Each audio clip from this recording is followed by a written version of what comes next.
Welcome to Sea of Savage. Tonight, the wind is silent and the fog has eyes. We open the locker to drag up 3 salt-crusted, incredible yarns, spun by sailors who saw too much of the deep. Settle in, and if the darkness of the ocean calls to do, be sure to subscribe to Sailor's Yarn for more forgotten legends and for breathtaking footage of the sea's raw, savage power.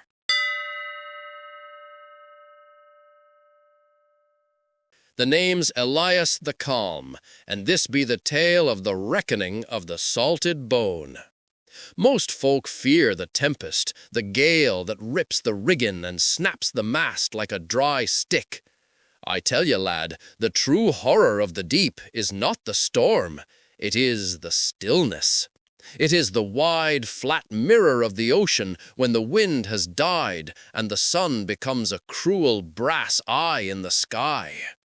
We were caught in that stillness aboard the brig Albatross, 300 leagues off the Azores. Provisions gone. Water stale and low. It was the thirst that drove us mad, gnawing at the soul long before the hunger touched the belly. There were 8 of us when the drift began. Soon there were 7. Young Timmy, just a boy from Plymouth, succumbed to the fever first.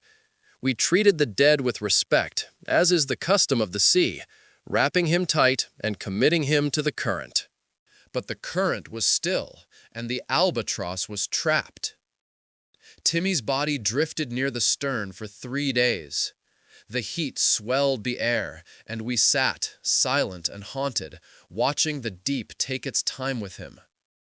Then came the 4th morning, and Captain Thorne, a grim man, but one who understood the calculus of survival, made his decision. "We are past praying, lads," Thorne rasped, his voice sandpaper.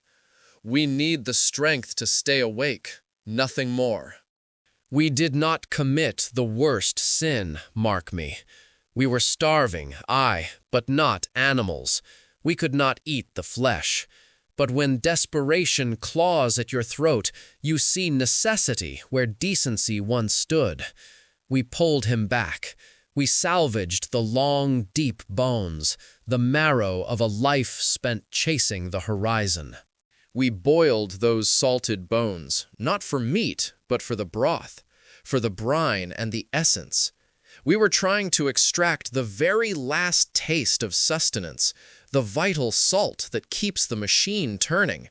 It was a watery, dreadful soup, the taste of which I shall carry forever, the mineral echo of a man, flavoring the last polluted seawater we had. It was enough. It gave us 3 more sunrises. 3 days later, the rain broke, sharp and violent, and the wind returned. We were saved by a Portuguese whaler. But the reckoning remains. That taste, the salt of Timmy's being, boiled down to keep us breathing, it never leaves the tongue. It is the bitter flavor of a choice made in the shadow of death, a debt owed to a grave we made inside ourselves. And every time the sea goes still and flat, I taste it again. I taste the salted bone.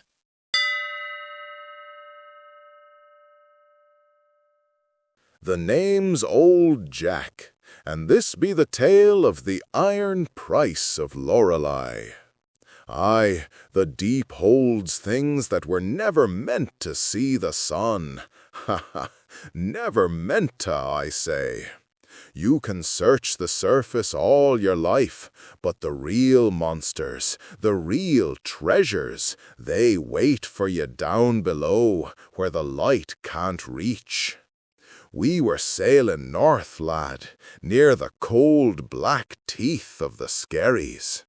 The water there is thick like old oil, and the silence, well, the silence carries voices sometimes.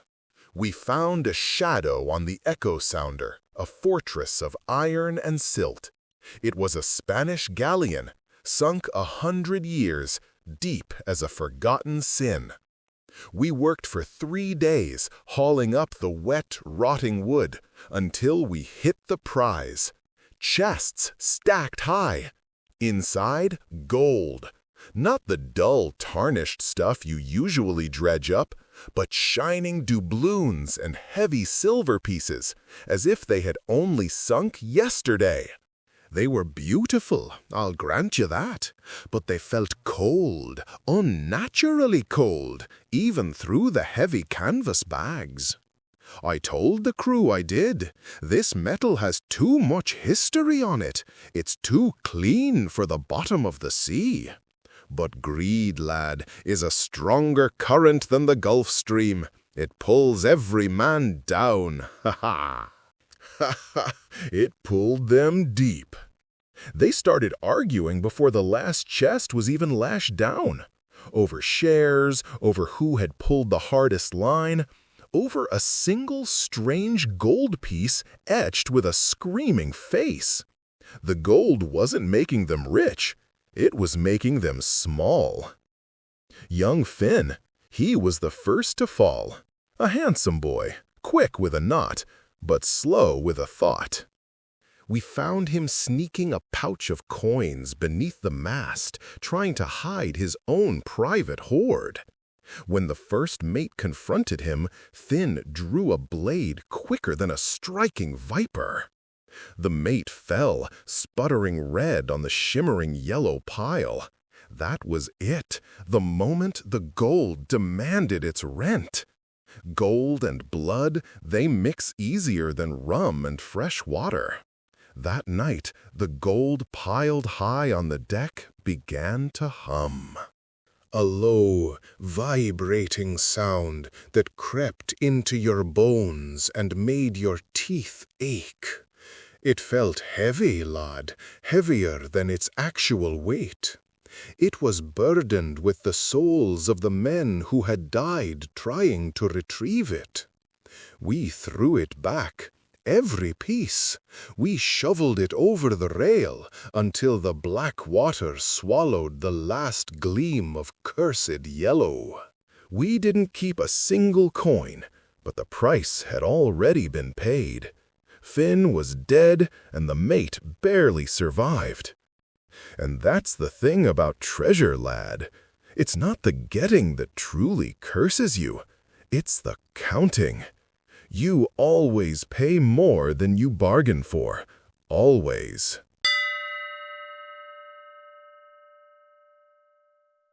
The name's Bartholomew the Cartographer, and this be the tale of the Null Meridian. I was a man of precision, a scholar lashed to the mast. I trusted the brass of my sextant more than the word of any king. We set sail hunting a rumored blank spot, a sector where the old charts simply surrendered. They called it the Coil of Silence, but I aimed to assign it latitude and longitude, to bind the mystery with a pen stroke. We found the island, lad. It was not fearsome, no jagged teeth of rock, just a smear of impossible green coral and palms, floating gentle on the tide. But when I set the tripod and drew my first sight, the sweat went cold on my neck. I checked the chronometers. I adjusted for drift. I recalculated the angle of the sun, then the zenith of Polaris. My instruments were flawless. Yet the coordinates I plotted did not remain steady. I would mark the position at dawn, 14 degrees west. By noon, without moving the ship an inch, the reading demanded it was 16 degrees east. It defied logic.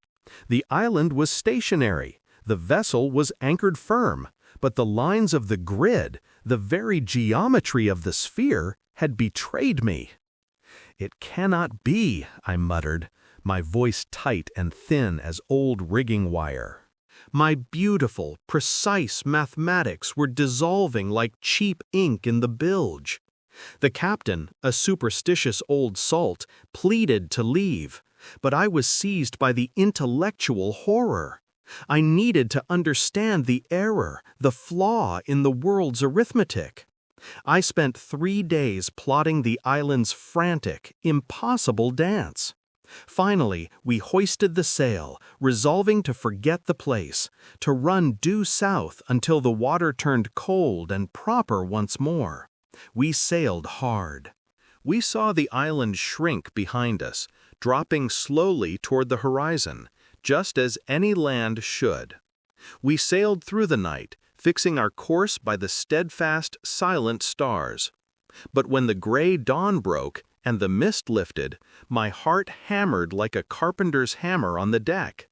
There it was, not behind us, not off the port bow where the currents might have dragged us. It was dead ahead. The same gentle coral, the same impossible green. We tried again, sailing east, then west. Each time we'd run for hours, convinced we were free, only for the null meridian to reappear directly in our path, as if the ocean itself was folding to keep us proximate. The island, you see, is not physical. It is a coordinate trap. It exists only in the narrow, cruel space where mathematics fails and obsession takes hold.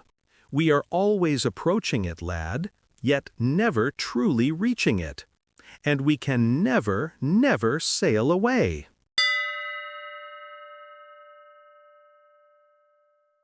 Three yarns spun, and only one is true.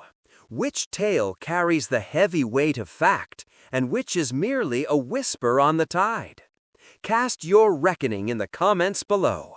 And before the next wave hits, subscribe to Sea of Savage for more sailor's yarn and raw footage of the ocean's savage, breathtaking power.